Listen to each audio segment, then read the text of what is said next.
Hola, buenos días, tardes, noches o madrugadas, dependiendo de la hora en la que me estén viendo. Recordarles que somos Academia Pitagórica, un curso de preparación para el examen de admisión UCR UNAITEC. El número que nos pueden contactar para cualquier consulta sería el 87710966 y los profesores somos Clara Solís y Julio Navarro. Esta sería la clase de razonamiento verbal y habíamos quedado con una tarea, ¿verdad? Que es por donde vamos pues a empezar esta clase. Vamos a empezar con el análisis de los textos de la tarea dejada la clase pasada y pues la resolución, ¿verdad? Entonces teníamos aquí, ¿verdad? Nos decía el texto, analice los siguientes textos y nos daban dos textos.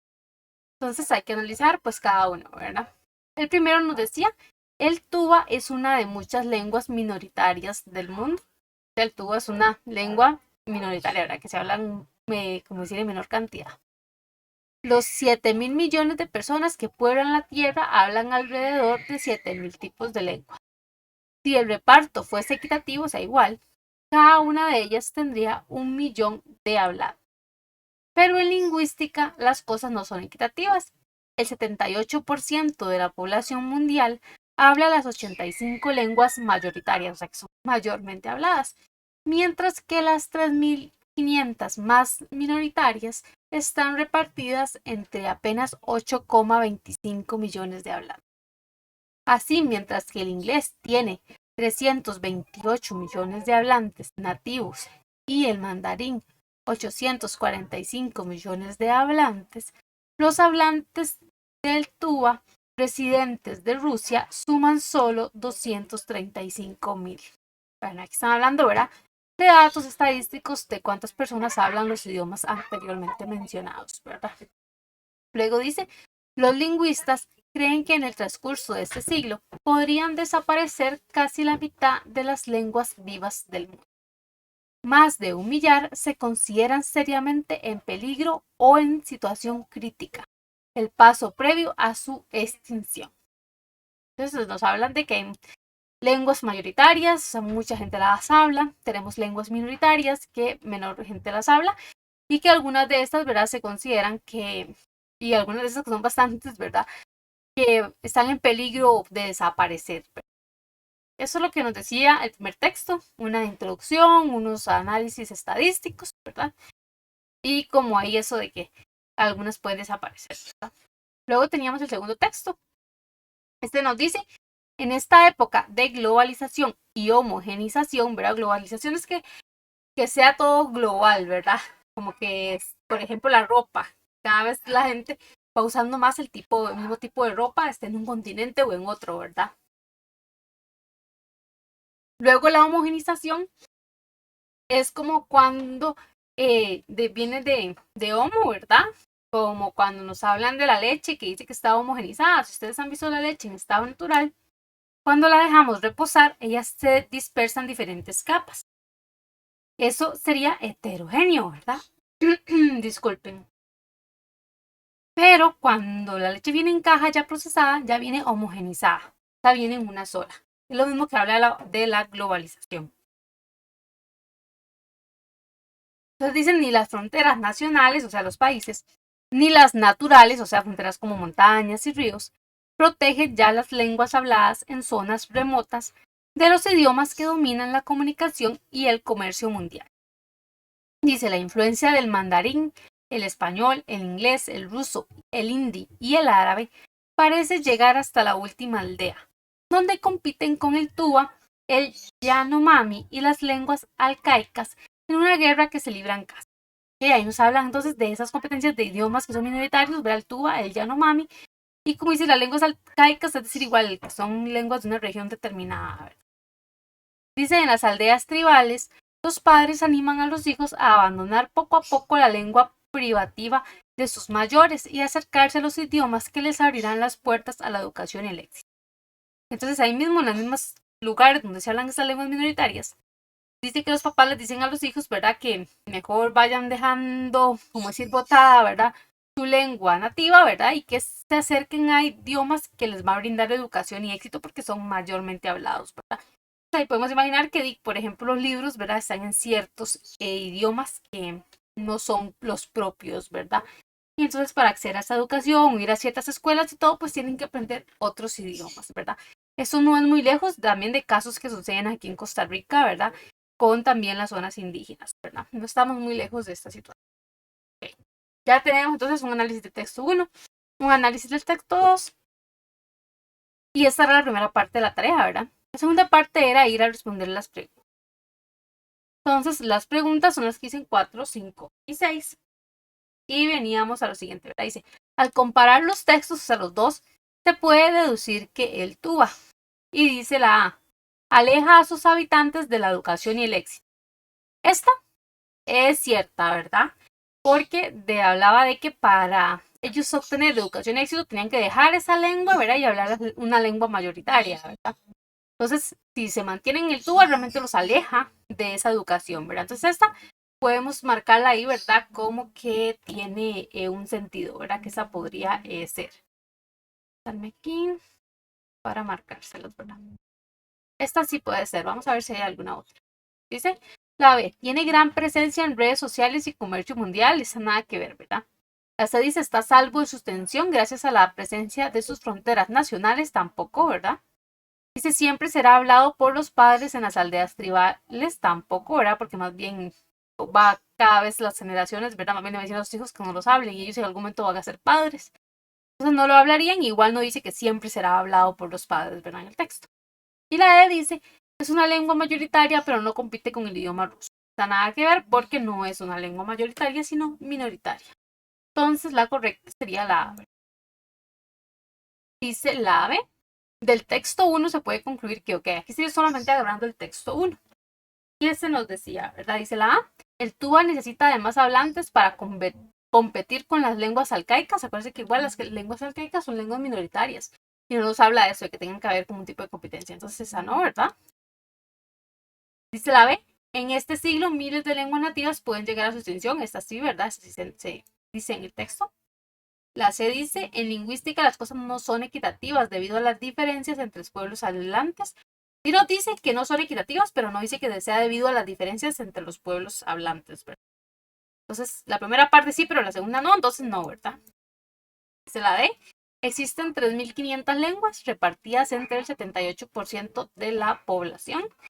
Esta tampoco, este no era el dato. No me acuerdo realmente cuál era el dato, pero no, sí sé que no eran estas. Podemos volver a revisar. La E dice, los lingüistas desconocen la importancia cultural del Tuva. Pues tampoco es algo que diga ahí como la importancia cultural, sino más bien como la lengua, entonces como que no va mucho con el texto tampoco. Entonces sería la B. Luego tenemos las 6 que dice del texto 2, se puede deducir que la globalización, entonces ahora vamos al texto 2 y vamos a hablar sobre lo que sería la globalización, ¿verdad? Dice entonces la primera, la A, dice, domina el comercio y la comunicación solo en zonas modernas. No habla de eso, ¿verdad? La B dice, es la principal enemiga de los padres de las aldeas tribales. Me parece que tampoco habla que la globalización sea la principal enemiga, ¿verdad? De ellos. Entonces tampoco. La C dice, contribuye a la diversificación y propagación del idioma. Esta tampoco, ¿verdad? No dice que contribuye a la diversificación. Entonces la propagación del idioma sí, pero la diversificación no, ¿verdad? Luego dice, impone un único idioma solo para las zonas remotas. Esta tampoco, ¿verdad? Y la E dice, representa una amenaza para las lenguas autóctonas. Tal, igual, lenguas autóctonas es igual decir las lenguas que están en un lugar determinado y que por lo tanto son también minoritarias. Y pues esta sí, ¿verdad? Realmente sí es una amenaza porque se llegaría a hablar pues solo una lengua, ¿verdad? En la que sea la globalización o por lo menos las lenguas dominantes, ¿verdad? Entonces, estas serían las respuestas de lo que era la tarea, ¿verdad? Y vamos a escapar un momentito de esto. Y vamos a ir a lo que serían las de hoy.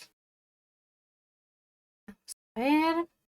Las de hoy las tengo en este formato como tipo encuesta, que porque este fue una dinámica que se realizó en las clases en vivo.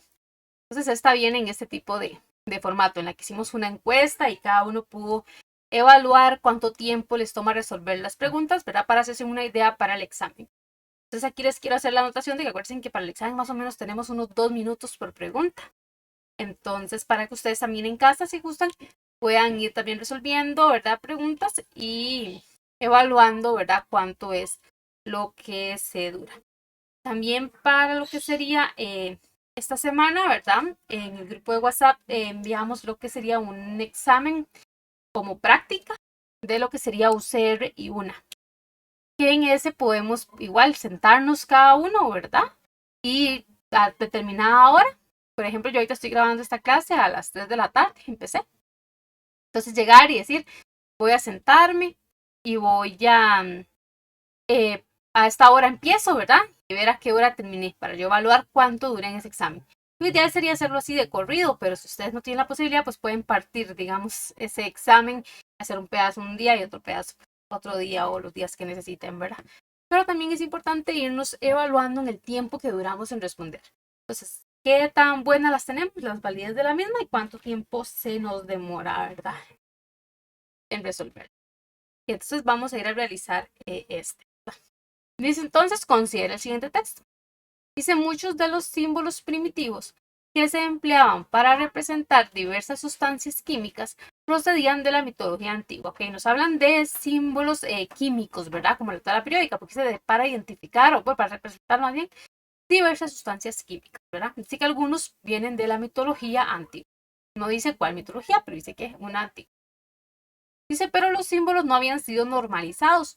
Los distintos alquimistas, que son los que en ese tiempo trabajaban las sustancias químicas, ¿verdad? De la Edad Media, desarrollaron sus propias notaciones taquigráficas, eso es como decir sus propios diminutivos o con qué letra van a representar cada cosa o dibujito, ¿verdad? Para mantener oculto su trabajo. ¿Sí? Entonces, esto de que no está normalizado es como decir globalizado, ¿verdad? Sino que entonces que cada lado, pues los que descubrían le ponían una diferente, ¿verdad? Según lo que ellos consideraran. Dice, por ejemplo, en un manuscrito italiano elaborado en el siglo XVII, el elemento mercurio se hallaba representado por 20 símbolos diferentes y 35 nombres distintos. Eso es de Bruns, 1996. Okay. Entonces, con esa información, vamos a ir como lo pregunta. Dice, según el texto, ¿qué conclusión se puede deducir acerca del origen de los símbolos químicos? Muy importante, acerca del origen de esos símbolos, ¿verdad? Entonces, vamos a la A. La dice que surgieron de la alquimia, pero no, realmente no dice que hayan surgido de la alquimia, ¿verdad? Luego, porque los alquimistas son, ¿verdad? Más o menos que tenían esos símbolos, ¿verdad? Dice, tienen influencia mitológica. Esa es como una parte sí y una parte no, porque acuérdense que algunos de ellos, dice muchos en realidad, muchos de ellos sí producían de la mitología, ¿verdad? Dice que antigua, pero no podemos hablar de todos, ¿verdad? Entonces esta es como buena en parte. Entonces, si hay una que esté más acertada, esa sería la más acertada, pero esta no está del todo bien, ¿verdad? La C nos dice, provienen de diversas fuentes. Perdón, provienen de fuentes diversas. Leí las palabras al revés. Y estas sí, ¿verdad? Porque, como dice, hay estas de la mitología antigua, otros nos hablaban de la Edad Media, este manuscrito italiano, ¿verdad? O sea, prácticamente nos dice que de varios lados, pues, podían sacar, ¿verdad? Sus propios, decir, que ese símbolo es tal cosa, este símbolo voy a representarlo de esta otra manera, ¿verdad? Entonces, esta sí, ¿verdad? Provienen de fuentes diversas, voy a seguir diciéndolo al revés. Es más que la B, ¿verdad? Que la B se queda corta. Luego dice la D, nacieron de normas medievales, esta tampoco, o sea, se queda corta, ¿verdad? Y la D dice ninguna de las anteriores, pero esta no sería la correcta porque la correcta sería la C, ¿verdad? Entonces marcaríamos la C. Vamos a ir con la siguiente. Igual nos dice, considera el siguiente texto. Acuérdense que ustedes pueden ir pausando el video, ¿verdad? Para resolver los ejercicios ustedes mismos, ¿verdad? Y luego ya como ver a ver si la tuvieron buena o si quieren ver la explicación así, ¿verdad? Entonces pueden ir pausando para que la realicen ustedes. Y que de hecho eso sería lo ideal, ¿verdad? Dice, entonces considera el siguiente texto. Dice, la dignidad es una condición humana abstracta. Aquí exacta no dice que es como compleja, ¿verdad? Que puede tener sus dificultades, ¿verdad? Y nos dan como una serie de características. Dice que se construye, o sea, que uno tiene una cosa como para hacer más y más y más, ¿verdad? Piensen como en un edificio, ¿verdad? Que uno va construyendo algo, ¿verdad? Dice, se porta, o sea, como que uno lo tiene, como que uno lo lleva. Se gana, o sea, como que uno puede ganar más. se proyecta, o sea que los otros pueden verlo, como decir un proyector, ¿verdad? Nosotros pueden ver la dignidad que uno tiene y dice que se merece. Entonces ya habría que ver si este merecimiento es porque yo tengo que hacer algo o si se merece como nada más por nacer, ¿verdad? Vamos a ver qué más dice el texto. Dice, se lleva por dentro y se presume propia. Ah, ok. Entonces aquí me dice que lo merezco nada más por nacer, ¿verdad? Porque sí que lo llevo por dentro y se presume propio. O sea, de cada quien. Dice lo que es digno de cada persona se presiente, o sea, que usted puede sentirlo, ¿verdad? Se percibe, igual es muy parecido, ¿verdad? Que usted también puede como sentirlo. Bueno, y si se presenta a la distancia, ¿verdad? O sea, desde allá, desde lejitos, se puede intuir y si el sujeto lo porta según su rol social, ello le dará ubicación. Entonces, si el sujeto como que decide, ¿verdad? Y se lo porta o se le ve que la tiene, como decir, en un rol social, ¿verdad? Ello le va a dar un tipo de ubicación seguramente en ese rol social. Dice, se consolida en la relación social, o sea que sí, para verlo de la dignidad tiene que verlo otra persona, y si hay dos personas ya es un evento social, ¿verdad?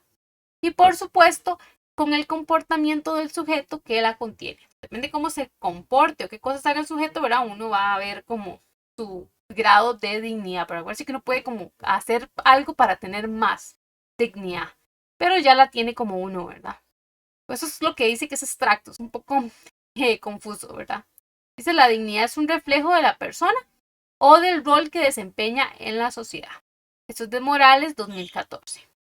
Entonces la pregunta dice, del texto se puede inferir que la dignidad, pues vamos a ver qué podría ser, ¿verdad? Dice la A, es una condición de la sociedad. Sí y no, ¿verdad? Como que no termina de calzar. Una parte sí dice como que es parte de la sociedad y todo, pero no como tal que sea como una condición de ella. Entonces como que esta no termina, la A no termina de ubicarme a mí ahí en el texto, ¿verdad?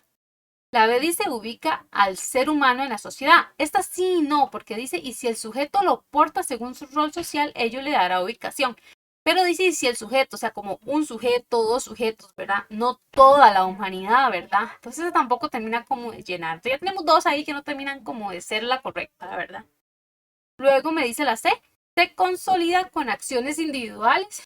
Y esta, pues más o menos también, ¿verdad? Porque si hago acciones puedo tener más dignidad, pero tampoco termina como de encajar porque hay una parte que ya tengo, ¿verdad? No toda la dignidad se reduce a acciones individuales. Entonces como que tampoco termina de llenar. La D dice es una condición de la naturaleza humana. Ah, y esta sí. Porque arriba decía, la dignidad es una condición humana. Luego, igual, eso es una condición de la naturaleza humana, es algo de que igual ya se trae y todo lo que viene diciendo, ¿verdad? Entonces, la D sí es algo que uno puede realmente inferir como con más certeza y como que no le falta un pedazo más. Y la D dice ninguna de las anteriores, pero digamos la D que sí, ¿verdad? Entonces, en esta sería la opción. ¿Ok? Tenemos igual el siguiente texto. Dice, lea con atención el siguiente texto. Y este nos habla, dice, la leyenda del Dorado. Dice, la leyenda del Dorado se originó en el siglo XVI y se refiere a la existencia de una ciudad cubierta de oro en las montañas de los Andes. Muchas personas han intentado encontrar la ciudad, pero siempre con resultados infructuosos, o sea que no han podido, fracasados, por decir así, ¿verdad? Por ejemplo, exploradores europeos eran enviados en la búsqueda de ese lugar suramericano. Aunque en la actualidad no existe pruebas de la existencia del Dorado, por eso arriba decía que era una leyenda, ¿verdad? La leyenda incentivó la creatividad humana y a partir de ella se han producido películas, videojuegos y relatos fantásticos, o sea, de fantasía, ¿verdad? Entonces teníamos esto, ¿verdad? El texto y dice la pregunta, ¿cuál de las siguientes opciones presenta una idea del texto anterior con otras palabras? Pues vamos a ver primero de cuál puede ser verdadera, ¿verdad? O falsa. Y pues que sea una idea del texto pues con otras palabras, ¿verdad?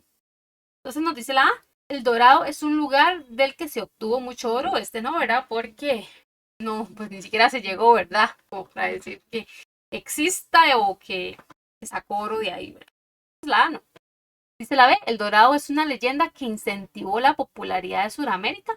Esto uno podría decir que sí, que no, porque no dice realmente que sea la popularidad de Sudamérica la que se incentivó, sino y propiamente la de la ciudad, no tanto como de toda Sudamérica, no sé si me voy a entender por ahí, sino puramente pues de esa disque ciudad, ¿verdad? Que no se sabe si existió o no, ¿verdad?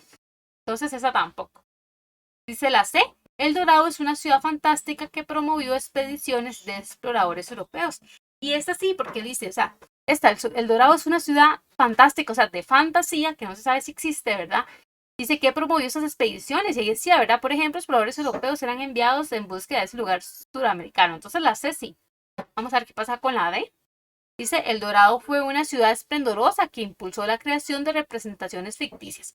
Que sí se crearon representaciones ficticias, pero él dice, El Dorado fue una ciudad esplendorosa. Y ese fue, es como que fue una ciudad que existió, ¿verdad? Pero ya no existe. Y eso no lo sabemos porque nadie nunca la encontró, ¿verdad? Entonces, pues la D no. Y la D dice, El Dorado no existe, pero igual no lo sabemos. Está ahí como una leyenda. Puede que sí, puede que no, ¿verdad? Entonces, la más acertada sería la C. Y pasamos a la última. Y me dice esta. Dice bueno, quieren vemos aquí, está un poquito más largo que los otros, entonces vamos primero a la pregunta. La pregunta es, ¿cuál de las siguientes proposiciones no se infiere del párrafo anterior? Muy importante aquí, no se infiere, ¿verdad? O sea, tenemos que buscar la falsa, las demás tienen que ser verdaderas. Si nosotros estamos buscando la falsa. ¿Ok? Vamos a ver entonces qué es lo que nos dice el texto. Dice, las células de embriones en una etapa temprana del embarazo son células pluripotentes. Es decir, o sea, que nos vamos a explicar que son una célula pluripotente, que son capaces de convertirse en células de cualquier tipo de las que constituyen el cuerpo humano adulto. ¿Okay? Entonces, como ustedes cuando ahora van a escoger carrera, ¿verdad? Ustedes están ahí, pueden ser cualquier profesión que quieran, ¿verdad? Así están esas células. Dice entonces, en la continuación del embarazo, o sea, a medida que continúa el embarazo, toda célula se autoasigna a un grupo de tejidos determinados. O sea, ustedes igual van a escoger a qué carrera quieren ir y se van a asignar a un grupo de otros que van a querer ir a esa misma carrera, ¿verdad? O que van a estudiar esa misma carrera. Dice, y finalmente arriba a una especialización final y asume una función determinada. Lo mismo que ustedes van y estudian, se van a especializar en algo y luego van a trabajar en eso, ¿verdad? Lo mismo pasa con las células, lo mismo que ustedes.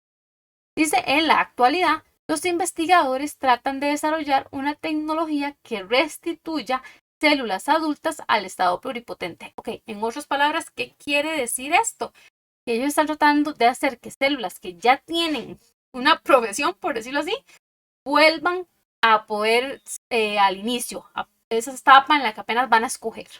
Que dice, para ulteriormente, o sea, eso es como decir posteriormente, determinar también su identidad final, o sea, que otra vez vuelvan a tener una profesión. Es posible que en el futuro una tecnología semejante posibilite curar enfermedades reemplazando tejidos enfermos por células de este tipo. ¿Okay? Pues ellos quieren que células que ya son adultas, que ya escogieron por sí su profesión o dónde van a estar, puedan volver a ese estado en el que apenas pueden escoger para poder llevarlas a otro lugar, ¿verdad? O sea, como a otra profesión, a sanar ese tejido que tal vez está enfermito, ¿verdad? Que es lo que nos dice ahí.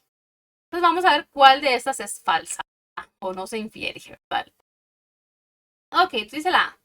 La tecnología que los investigadores tratan de desarrollar posibilitará convertir células que se especializaron en una función determinada en células pluripotentes, o sea, en células que otra vez vuelven a escoger. Esta es cierta, ¿verdad? Estamos buscando la que no, ¿verdad? Entonces la A no es la que buscamos, esa sí es cierta. La B dice, las células adultas del cuerpo humano no son células pluripotentes. Y esta, a ver, dice, las células adultas del cuerpo humano no son células pluripotentes. Ajá, esa también es falsa, ¿verdad? Luego dice la C. La particularidad de las células pluripotentes reside en su capacidad de retornar a su estado inicial. Esta sí es una que no se infiere, porque estas células pluripotentes son las que ya están en su estado inicial. Entonces no es como que tengan capacidad de volver a su estado inicial, sino que ya están ahí, ¿verdad? Y la D me dice, bueno, aquí ya tendríamos una que sí podría ser la que estamos buscando, la que no se infiera. Vamos a ver qué pasa con la D. Dice, el potencial de cura mediante células pluripotentes radica en el hecho de que éstas pueden especializarse en cualquier función. Y eso también lo dice el texto. La dice ninguna de las opciones anteriores, pero esta no sería porque sí tenemos una opción, ¿verdad? Y sería la C. Entonces, esto sería todo por la clase de hoy.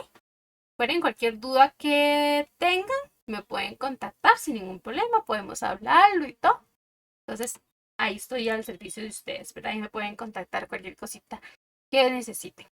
Entonces, nos veríamos en la siguiente clase. Espero que les vaya muy bien, que tengan un bonito día y hasta la siguiente. Recuerden que cualquier duda que tengan, igual pueden contactar a la academia. Igual nos pueden buscar en Facebook como Academia Pitagórica y que nuestro número es el 87710966. Hasta luego.